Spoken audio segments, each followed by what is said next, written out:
One of my favorite season in Japan is spring kasi inaabangan talaga ng mga turista ang cherry blossom at kahit kaming mga nakatira na dito sa Japan, gustong-gusto namin talagang panoorin ang cherry blossom kahit every year ay nakikita na namin siya. Maganda lang na pumupunta ka sa iba't ibang lugar dahil may kanya-kanya silang estilo ng pagtatanim ng cherry blossom kaya mai-enjoy mo naman talaga. At ngayong araw, day off ko, nagkataon, wala ring pasok sa school ang aking unika iha. Kaya naman, ayan siya nagpipicture-picture at nagbibideo-video na tulad ng nanay niya. Pero hindi siya katulad ko na nag-vlog-vlog ng konti dyan. Basta at least ini-enjoy namin mag-ina yung company namin. So samahan nyo kami sa panonood ng cherry blossom.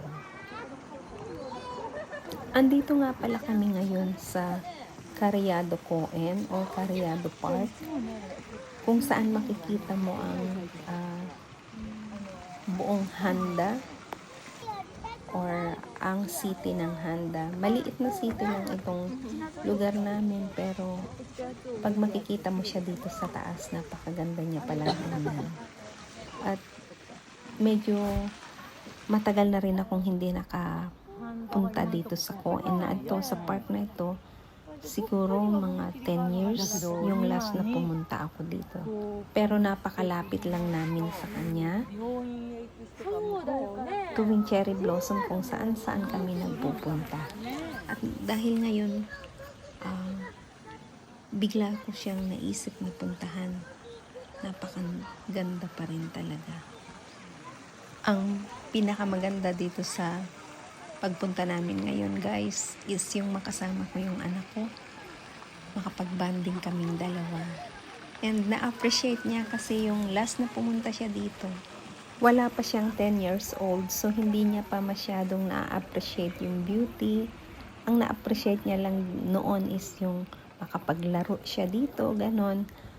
Ngayon talagang sabi niya, "Mama, ang ganda-ganda pala dito." Sabi niya ganon. So natuwa naman ako at least na enjoy niya yung pagpunta namin dito. And mas na-enjoy ko kasi bihira talaga guys yung ganito na magkasama kami dalawa. And look, binibidyohan niya pa ako. Supportive na rin yung anak ko. Siya ang sabi niya, "Mama, maglakad-lakad ka dyan, bibidyohan kita." O diba? Kahit pa paano na-appreciate niya na yung pagbibidyo-video ko. Maganda rin naman yung hindi lang tayo trabaho ng trabaho. At least nakakabawas ng stress sa trabaho. Sa bahay naman, kung may stress man, hindi naman talaga stress. Hindi naman nawawala ang konting problema sa loob ng bahay. Pero yung ganito na pag wala kang trabaho, makapasyal-pasyal ka, kasama mo pa ang mahal mo sa buhay. Ay nako, thank you Lord. Talagang napakabait mo.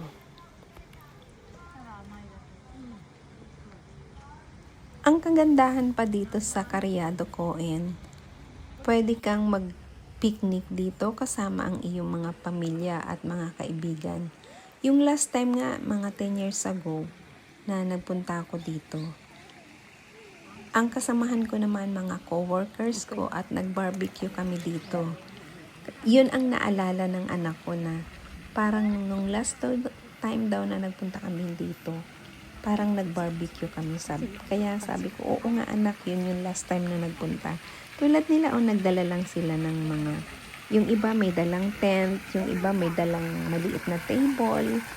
Basta at least meron ka lang mat at uupo kayo dyan kahit saan sa ilalim ng mga puno. May dalang pagkain, magpipiknik kayo, masaya. Lalo na kung maliliit pa ang mga anak. Kaya nga karamihan ng nagpupunta dito yung maliliit pa ang mga anak kasi hindi masyadong magastos. Magdala ka lang ng onigiri, ng juice, okay? At ng mat, may upuan kayo. Mag-i-enjoy ka na.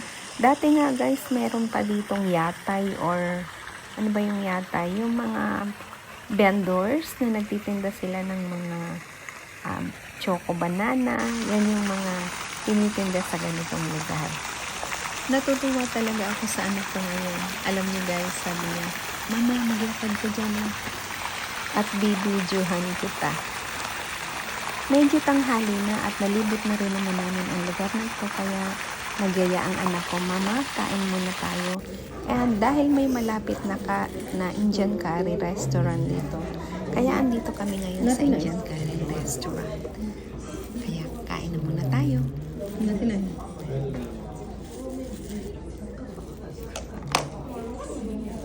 Semasen. チーズなんですよ。チーズ。それの方がいい？どっちでもいいよ、まいちゃん。最後らへんきついから半分ずつ。いいよ。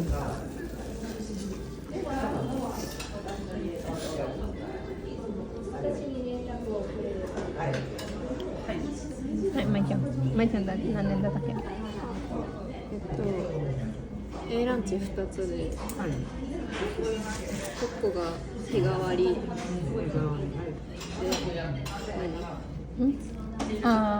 2。2で、もう1つがマトンキームの甘口ゼロ。ゼロ。あれは？で、マトンキーマの方チーズナンに変更。もう一つは何度？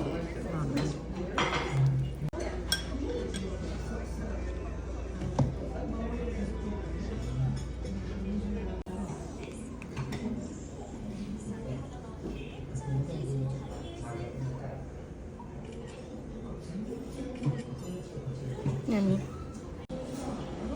もうサラダも食べちゃったよ。今食べちゃった。食べちゃった。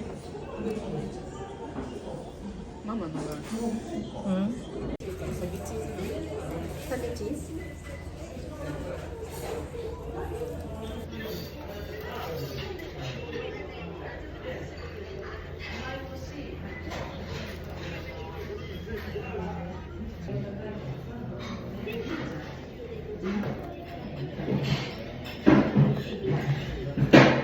これママこうやって持ってて。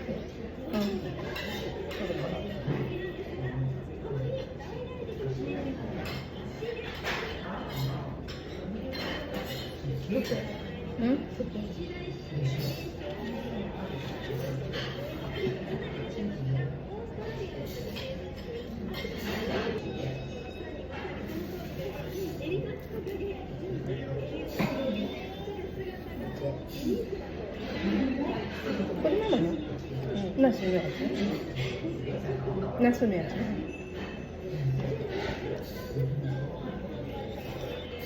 うん。